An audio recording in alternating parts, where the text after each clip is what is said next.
Hello, everybody. Welcome to one more episode with Techie Talks with Raghav. And today in this show, I have Hari. Hari has been a recent uh, friend of mine. We have been talking to him about last couple of weeks, 3 weeks. I happened to look at his LinkedIn information, and it was amazing. He's got about 9,000 followers, and he's doing amazing job. He's an Ivy League grad, and with this conversation, what we had there was definitely a story to tell. And with that particular story, we want our subscribers and, in fact, the entire world to know about his story. So, with that, rather than me going into much details, Harry, why don't you tell who are you? What's your story? Where do you belong from? What are you doing now? Yeah. Hi, Raghav, and hi, everyone. First of all, thanks for having me here. And thanks for reaching out to me. And you showed your video to me, and within one or two videos, I already became a fan of yours. And I'm really happy to be here. So, to give a quick intro about myself, I'm Hari Prasad. I'm originally from Madurai, Tamil Nadu, India. I came here to US to do my master's in data science. So I did my master's in data science at Columbia University. I Mm-hmm. came here in August 2021, and I graduated in December 2022. So I've been working as a associate data scientist at a gaming company called Take Two. So like uh, Take Two is the parent company of Rockstar Games, 2K Games, etc. With this hype of GTA 6 trailer release, I'm just excited for that. Coming back to the topic, yeah, I'm working as an associate data scientist, and I work for the sales analytics team. I'm also a co-founder of Jodawolf. So I created this platform recently for job seekers to be productive in their job search. So, we'll go into that in a brief moment, but why do you think you had to let me take a step back? Once you got graduated in December 2022, were you able to get a job immediately, or how was that all good? Or how was your search? For me, I was fortunate enough to convert my internship into a full time. So I did my Mm-hmm. internship at Take Two, and there was a vacancy, and I got the full time offer from Take Two. But irrespective of that, like if you ask me how was the job market, I must have obviously have tried other places to look for a job. Right. It is not that easy just because I was an Ivy League grad. So that's what I Mm-hmm. thought. Like when I came, when I saw the fee structure first was an Ivy League, so you have to spend more than $80,000 just for the fees. That was really huge amount for a 16-month course, and I thought it is going to be easier for me. I thought it's going to be the bribe that I'm going to give $80,000 so that life is going to be easier for me. I was quite disappointed, but at the same time I was surprised in a good way as well. Mm-hmm. Because it's not easy for an Ivy League grad.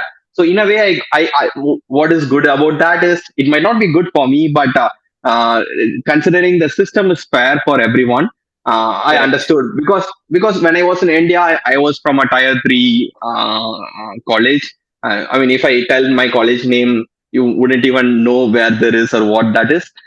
So I was if I had to go to Google in India, I know it's impossible. But in US, that wasn't the case. Like even if you're from a tier three university, you can still go to any FANG companies. Right. So yeah, because of that, like it was like disappointing for me because I spent $80,000. uh obviously, like $80,000 has helped me in so many other ways, Yep. getting the As a exposure and personality everything. itself, you Yeah, develop your. Yeah. Yeah. yeah, exactly. So that's how it was. Like when I was graduating, coming to your question. So when I graduated in December, like myself, and also I think I can speak about my friends as well. So it's not very easy for them, and also it was really bad. The market was bad. So currently, 2023 is the worst period to get a job. 2022, we could see the initial stages of it. So I know Mm. a few of my friends who graduated and they didn't get a job for 2 months. So it's really difficult, and just based on application, you're not gonna get a job. You have to do uh, like 140 other things to get a job. So yeah, that's how the So market was, and I'll probably ask you right there. You said 140 other things. which goes into the theme of the video. So you might have upskilled or cross-skilled into different segments, right? So what are the different areas being already into a very good college where and you said this system is fair. That is a very good point. You said everybody can get into where. So do you think upskilling for you or your friends was important as a personality when you're trying to get into a job market, and what kind of upskilling helps? Yeah, I think it's no-brainer to tell that upskilling is obviously an important thing. But yeah, the second question is, I think that's a critical question, like in what terms you should upskill, right? Correct. Like even like when I did my bachelor's in mechanical engineering, so I consider myself upskilling my skills when I did my master's in data science. And so I feel like, let's say, like I would say, considering I did my master's in data science and I wanted to look for a data scientist role, still I feel like it is not niche enough to get me a job. So I feel like upskilling in a particular domain would be finding the niche that you really want. Like for example, the thing that really helped me was uh, I think I can say that I kind of specialized in time series forecasting and time series analysis. So this is what I see that as an upskilling thing over here. So since I did Mm-hmm. particularly in time series, you might know time series is not Yep. something a lot of people would know. Like if you ask, like a lot of people won't know what Few Arima people is, might have right? worked on it. Yes. Yeah, so that would give me an unfair advantage for me to like interview for those kind of roles. In fact, like I got into take two because of that. So the Mm-hmm. work that I do over here is sales forecasting, which is basically time series forecasting. Right. And Which projects the trend. Yep. so according to me, upskilling is nothing but finding a niche and being really good at it. Now, then that goes to a complex question because I get it. So you have a wider market, you broke it down into chunks, and let's focus on one area and go deep into it.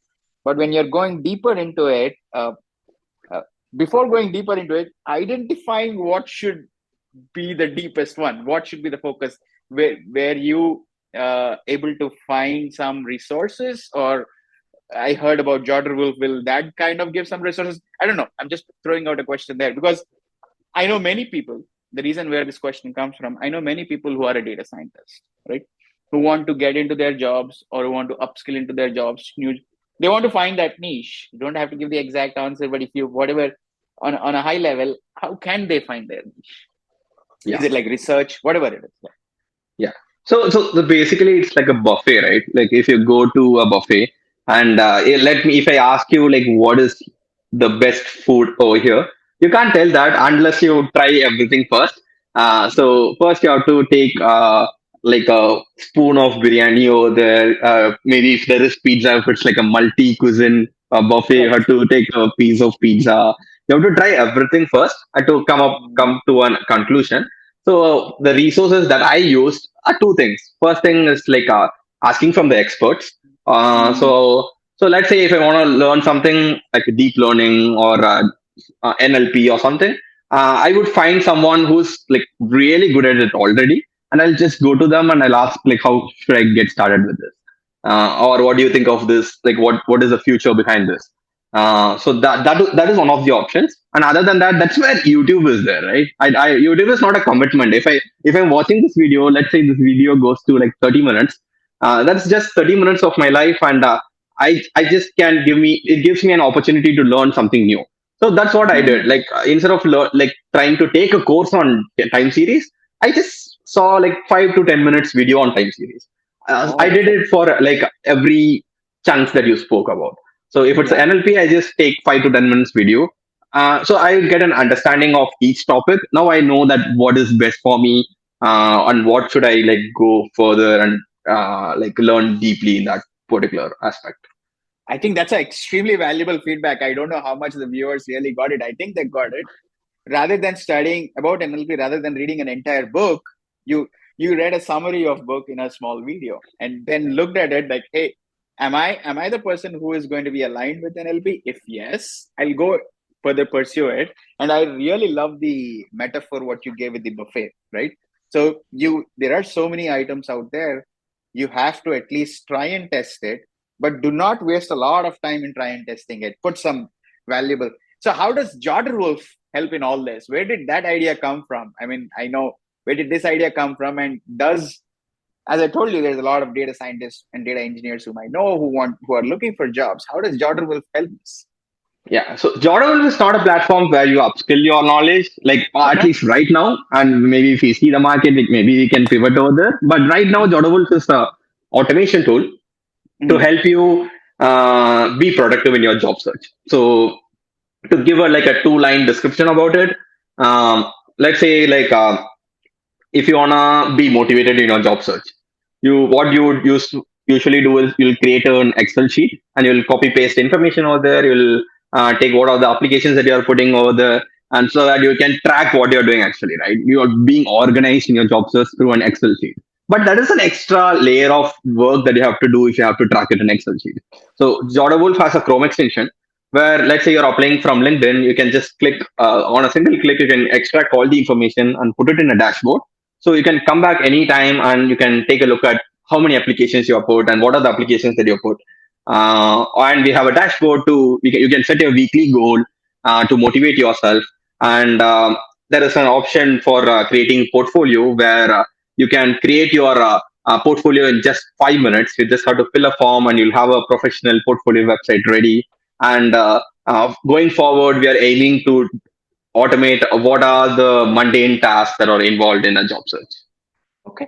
So that definitely makes you productive for sure. I can say Jordan Wolf is primarily focusing in the productivity segment of Yep. the tooling. And yeah, I mean, I've gone through too. You're absolutely right. Whenever we change jobs, I used to have a big Excel sheet, and I used to have contacts as my next shell. I don't know if that's an idea, because what happens is when uh, how much network you built, and based on that network, how that person can help you get a job. I was doing a Mhm.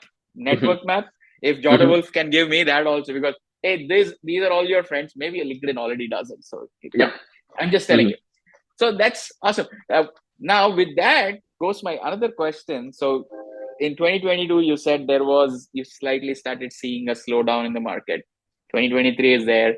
You're in the job seeker productivity tool. So you are in the job segment there, right? Uh, Mhm. that's your job as well as your side hustle, both, right? So what are the trends right now in data you see, or in data science, or in the overall job market, whatever, however you want to take the question, because that question can inspire somebody to find that niche. That's all. Mhm. That's the main idea of the question. Yeah. Yeah. So like I think I want to give an example for this.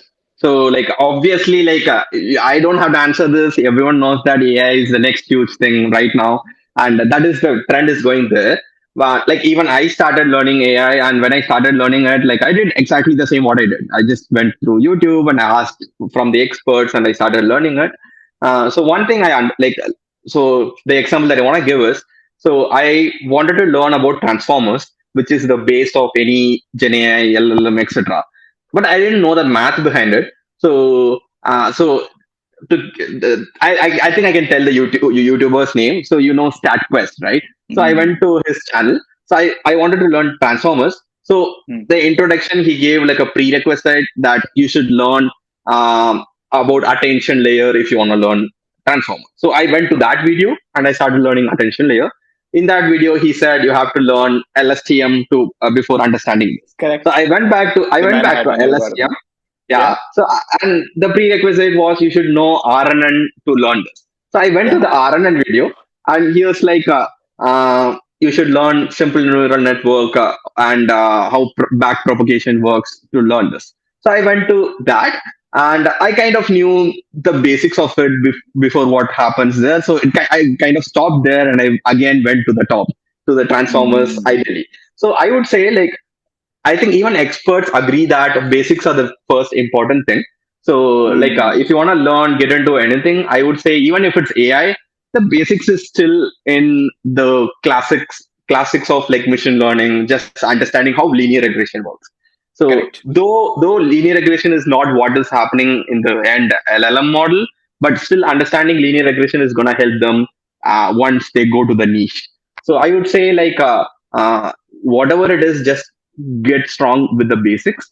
And I think once you're strong with the basics, automatically you will see the trend what is happening right now, and you'll go beyond uh, like behind it, go behind the trend, and you'll Correct. You'll understand just it. follow and pursue it. I mean, I Yeah, kind of agree with you, Hari, because many people said AI, and I am actually selling them that, hey, for AI to work, your data foundation should be strong, right? yeah. Unless and until you're able to get the data, grab it, and put it in the right place, your scientists cannot do some AI models on it, right? So I say that in this process, you can either do the data foundation layer or the AI layer, and we'll call it data foundation. Can be multiple tasks in it, Hmm. maybe an engineer, maybe an analyst, or whatever it is. But I like your uh, basic fundamental approach, the example what you gave, that hey, actually pick up a top level topic, drill a little bit, and you'll able to actually find it. But Yeah. with that comes my next question, because you have a goal, looks like, if you don't, and if you can completely deny answering this question also, but where do you see yourself in 5 years from now? I did not wantedly put that in the chat. But where do you see yourself as 5 years from now? As a technology expert, as a business expert, or a combination of both? Or how do you see yourself? I mean, I don't want to deny this, but at the same time, I don't know what I'm gonna be. I mean, I would be scared if this is the question that was asked in an interview. Like, hopefully, since you're just talking here, I think I can answer this. Yeah. So basically, if you ask me 5 years back, what would have been in 5 years? I think I would have said I want to be a design engineer in 3D modeling, etc. Because that Mm. was like I was preparing for SolidWorks, and that is a huge uh, thing in a mechanical Correct. engineering field, and I wanted to do that. And Yeah. eventually, like new technologies came, and I wanted to learn those things. We don't know, right? Like AI is something that everyone is speaking in 2023. So I think a lot of people's answer would be, I want to pursue in AI. But if you have asked them when during like September 2022, their answer would have been different.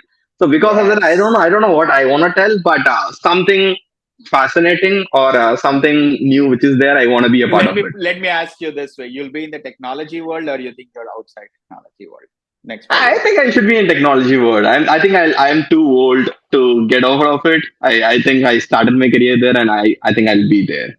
Okay. So for me, I don't know. Hmm. Many people keep asking me 5 years from now. I'm like, 5 years back, exactly 5 years back, I was thinking data engineering, big data, Hadoop was everything, right? Then 2 years later, that was solved, cloud was everything. Then 2 years later, AI was everything, right? Will this run? Now, yeah, I really don't know. So I think being So in technology, yeah, I agree with you. And also, if you see the correlation between this question and the previous question, so whatever it is, you still need cloud to deploy whatever AI that is there here. So the foundation is always going to be there, and you're not going to regret that you learned something, right? so So, I might be in that foundation. What I'll do, I don't know, right? mhm, Yeah, yeah. I might be a manager managing a team, but I'll do 40% technical. That's my life, right? mhm, That's all I know. That's all I know. mhm, But anyways, it's a great conversation, and I think you actually hit many points. You have a startup going on which focuses on productivity. You look productive. You have that energy, and you gave the right examples of going to the basics, right? Study the basics, fundamental. But is there any experiences in your life which made you this? I mean, whatever you are today, I don't know. I mean, is it like fundamentally as a family or somebody's inspiration, or it was just StatQuest was one example of a YouTuber you said. So were there any influences in your life? It might not be a very random question, but yeah. I think there are a lot of people in my life who like because of them I got influenced, and it is just a butterfly effect behind it, right? I don't know like Correct. what will make you to take a decision, but some person saying a single word will change your entire life, but you wouldn't even realize that person said that particular word. So considering that, I think so. So it's a controversial statement, but still, I think the COVID period changed my life. That Mm-hmm. had a huge impact in my life because that gave me a time to sit and think at my in my home without any external connection, just me and my laptop uh, with an internet. I have gone through I was very active on LinkedIn during that stage, connecting with people. At the same time, I was very active on YouTube, Coursera, learning new stuff. So if you ask me, any gradual change that has happened in my life, it was during the 2020 period. Good. So even after that, I can't. I have to be honest. I was not that. I didn't progress much in my career after that. Even before that, I was just chilling with my life. So Yeah, like 2020 was an important period, and people who were met I met during 2020 for sure, they influenced my life. that's good. That's actually a very good answer for me, because when you have a period, you suddenly see a shift, come back, and again go up, again comes back. So your next period is going to come. That's for sure. But that's all I have. I don't have any other questions. I know there might be a it's a different kind of style of interview what I do, right? Because what happens is I don't completely focus on technology. I focus on the person. You're an amazing person. We learned so much about you. One thing definitely is, guys, you have any questions, put it in the chat window there, comments, and I'll put Hari's LinkedIn profile also there. You can go read about him, follow him. He puts amazing. I saw the message in the morning where you got 50% raise in the salary in the morning. That was yesterday, might be. That was funny. So he's got a funny angle to it. Uh, Thank you, Hari. If you otherwise Yeah, have great before holidays. concluding, I wanna Okay. know the sorry to interrupt, and Yeah. so I wanna ask the same final question that you asked me, because I am new here. I like my journey here was just past couple of years, but you've been in this field for like decades now, Yes. and I want to know what are your highs and what made you and what influence you had in this, because I think you have seen the dot com bubble, then the 2008 crash, and I mean, basically everything what happened Yeah. in the tech era. So I'm not that old, but I saw the 2008 crash. Okay. I saw the 2008 crash. For me, I always wanted to become a chief marketing officer of a company. Right, that's what my goal was when I started out. And then eh, suddenly somebody showed me a tool with Oracle. Like, this is so. I, so you are a person who wanted to become a chief marketing officer. You're very good talking to people, but somebody shows you a tool with Oracle and you suddenly start falling in love with it. How does that happen? And I exactly what did I went and spoke to that person. He showed me this is how it is. Then I saw a bar chart with like age and salary, some like x-axis where, oh, this analytics looks so amazing to me. This was like 2010. Yeah. Mhm. Then, so that's where I decided I'm going to be the same person I am, right?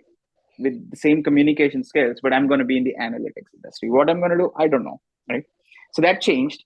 So that was the first person who just showed me a random technology, because for me it was amazing. So when you introduce a new technology to somebody, they'll actually find love in it. So exactly what you said, is it time series or is it LSTM? We don't know, right? That was one person. Second thing, of course, is the family and need. I got married when I was very young, and I had to take a job. And at that time, no, I don't have time. That all worked. But there is one statement I run by, which is called impatience with actions, actions with results, which Mhm. might be very sounding. This is given by Naval Ravikant. I mean, impatience with actions is, if I have to do something, if I have to text Hari, I do it. I don't think if Hari is a CEO of a company, I don't I don't know who Hari is, right? But like, hey, I met you, I do it. So that worked out very well for me. So even if I Can you have give me a crazy example of what happened when you so texted I up read someone? I don't know if you know a company called 1-800 Junk, right? I'm It's a not big sure. Okay. company in Canada. I read his book Mhm. called Mhm. WTF. I Mhm. mean it, and I'm like, I was so amazed. I said, okay, Brian Scudamore is the author's name, and he has nowhere put his email ID, right? So I said, Brian Scudamore, with all his companies, I generated at that time. I was smart. I was a data analytics guy. I'm a scientist, right? So I generated about 30 or 40 different emails with his naming combinations. I sent out to all of them and I told them that this is the point I liked about you. This is the what I liked.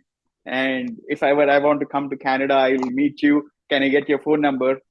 He replied me next day. So yeah, I do it. So impatience with actions. When I'm into it, I do it. And second thing is I definitely read a lot of books. Um, I sometimes get bored at the last of the Mhm. book, but I still push it through.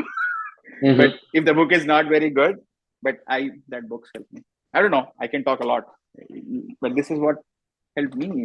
Yeah, I completely agree with your ideology here because like even I did something you told me in a bigger scale, but I did it in a little smaller scale. So when I Mhm. was looking for an internship, so I see a lot of people who will be hesitant to text even recruiters or someone in the company.